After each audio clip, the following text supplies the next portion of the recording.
Ayan! Hello beautiful and welcome back at Everything Nice at Milk Succulent Love. So ito na ang hinihintay ng bawat plantita dahil ito ang mga update ng mga plantita na napapanood nyo dito sa YT, diba? Pero sa kabila nito ay mayroong madilim na kalangitan. So uulan na naman, pero ako okay na ako sa ganyan because today nakatuyo tayo ng fungicide. Yes, ayan. So, natuyo na sila sa kanilang pot. So, ayan, kita niyo naman. And, ito yung sinasabi ko what to expect after fungicide. Magmamansya ang fungicide sa ating mga halaman. Yan yung sinasabi niya, ayoko mag-fungicide kasi papangit yung halaman ko. Ganon. So, ganyan ang itsura niya. Pero matatanggal din naman yan in the future. Diba? Ayan. O, at least protective naman yung plants mo sa mga punggos, 'di ba? So,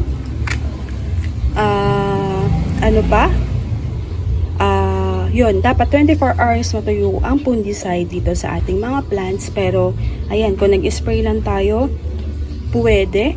So, meron pong dalawang fungicide, contact fungicide at saka systemic fungicide. Si systemic fungicide, kaya sa systemic, pumapasok siya sa mismong halaman.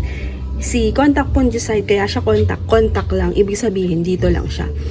Pero kung i-spray nyo siya sa inyong plants, tas ipapadilig nyo, very good tayo dyan. So, dito hindi naman sila ganun nauulanan, kaya spray lang na matindi. Spray the whole plant and then patuyuin nyo doon. Patuluin nyo siya.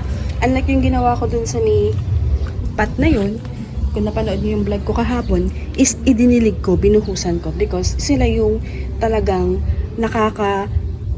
nakakatikim ng matinding ulan. No, medyo basa pa yung soil nila because of the basa. Ayan, basa pa yung mga soil nila. So, sa plants tuyo sila, pero dun sa soil is hindi pa ganoon. Okay? Ayan. So, dito, ayun. Parang gusto ko pang mag-apply ulit. Ito, basang-basa. Basa sila. Ayan. Pero again, ang reapplication ay after 25 days. Paano pag umulan, tapos nag-apply ka, then na-wash out na yung fungicide mo on the spot. Kung nakaka-spray mo lang ngayon, wala pang 2 hours. Diba sabi ko, 1 to 2 hours mag-spray, tapos umulan, okay lang. Pero kung nag-spray kayo, tapos on the spot, umulan. So, mahirap mag-timing pag ganitong tag-ulan kasi, diba? Mawawash out, wala pang 2 hours, wala pang 1 hour, mawawash out na yung inyong fungicide. Kailan kayo maglalagay ulit? So, better be maglagay kayo ulit pag sure na maaraw na talaga para hindi sayang ang fungicide at ang inyong kwarta. Oo. Dilipat ko na nga pala dito si, variegated na Astro at saka itong si Quahalens dyan. Kasi lagi na uulanan, baka mag-rot na kako yan. Oo. Kasi nandito sila. Lagi yan nauulanan, yung side na yan. Dito naman, so kapag tango hindi siya ganun kamansya. Ganyan lang. Si Daiteng kasi makapal yung powder niya eh. Pag nagtimpla kayo makapal, kaya makikita niyo talaga na mansyang-mansya yung mga plants. Uy, ang ganda nito oh.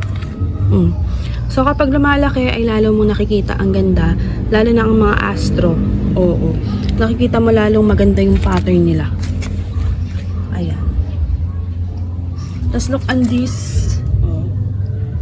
Diba? Ang laki na nila. Ito, nag-a-adjust pa rin siya sa buhay niya. Ayan. Mga big natin na Astro. So yun, ito magpa-flower na, which is very good siya because makakapag-pollinate tayo. Ayan. So yung iba ko na-pollinate, kinain nga ng langgam, tapos yung iba, pag lagi nababasa, hindi magtutuloy yung flower.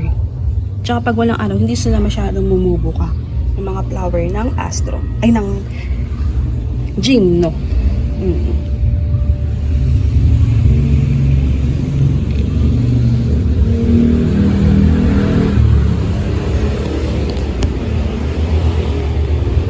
Nag-heal na agad si root beer. Kung nanood kayo ng vlog ko, di ba? Sugat-sugat yan. O ngayon, nag-heal na siya. Eto, ano to eh? Amazing Grace. Hindi lang makulay. Kasi sa afternoon sunlight siya. Pero look on that. Nagmansya. Mas kita yung mansya sa kanila. Punta tayo sa succulent. So sa succulent area, kita din na ayan yung mga fungicide. Ayan. Okay naman sila ngayon. Pasilip lang tayo.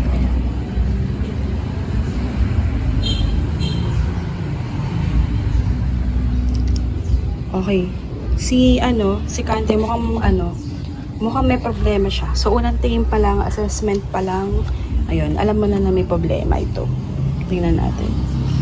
Okay, mukhang nag-rot yung kanyang loob. Kunin natin.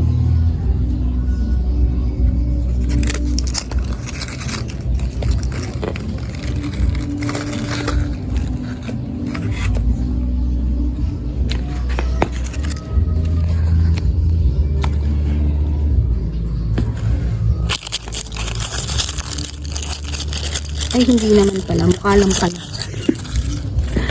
So, tanggalin na natin to. May resistant pa, pero tanggal na natin ang pangit kasi. Ba't kaya nagiging ganito yung dahon nila? Pero hindi naman siya rat. Kaya tuloy, akala mo nag-rat. Dahil sa tubig siguro pag nadidiligan. So, I see some insect. Next is insecticide tayo after a week. Next week. Or after 5 days. May insecticide ako. So, yung mga insect nga. Bigyan ko na lang ng Starkel G. So, ayan, may Starkel G na siya. So, kapag nililinis din natin na ganyan, mas tutubuan sila ng plants. Lalo na yung bang nagkakalos yung ayun na, yung nasusugatan niya yung niya. Pwede na siyang putulin. Pero hindi ako maswerte sa ganyan. Ewan ko ba. Pangit na niya tuloy, oh. Ang dumi ng dahon, tsaka nagpatik-patik. So, nakakatuwa kasi tinanggal ko to. And, kaya ko siya tinanggal kasi meron na tayong PD. Ayan. Meron na tayong PD na maliit, nakaugat na siya.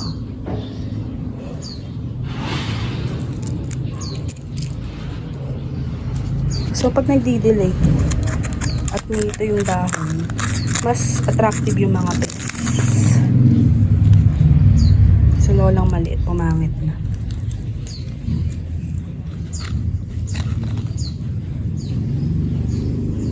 Cat's claw na hindi na umayos-ayos. Hindi nagtagumpay. Nag-rot. Naulanan kasi.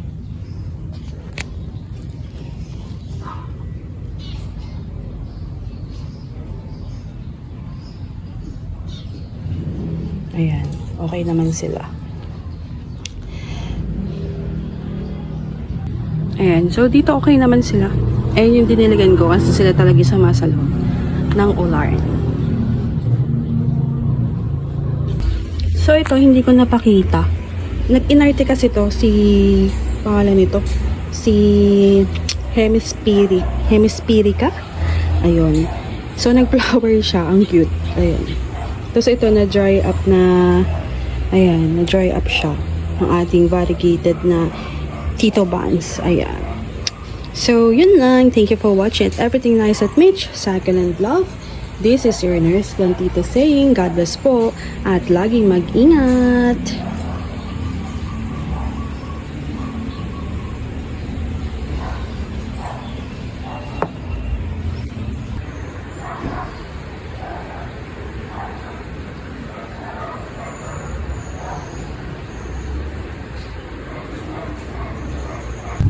Ang kwento pala nito is nagrat yung kanyang dulo. Tapos tinanong ko kay sis kung paano gagawin. So yun lang. Sabi niya tanggalin ko lang yung mga bulok tsaka yung dahon. Tapos yan, nag-ugat na siya. So ano na to, parang 2 months na. Ganyan pa rin. Liit ng ugat. Napatong ko lang siya dyan. Tapos bahala na siya dyan. Ayun, di ko nadidiligan to eh.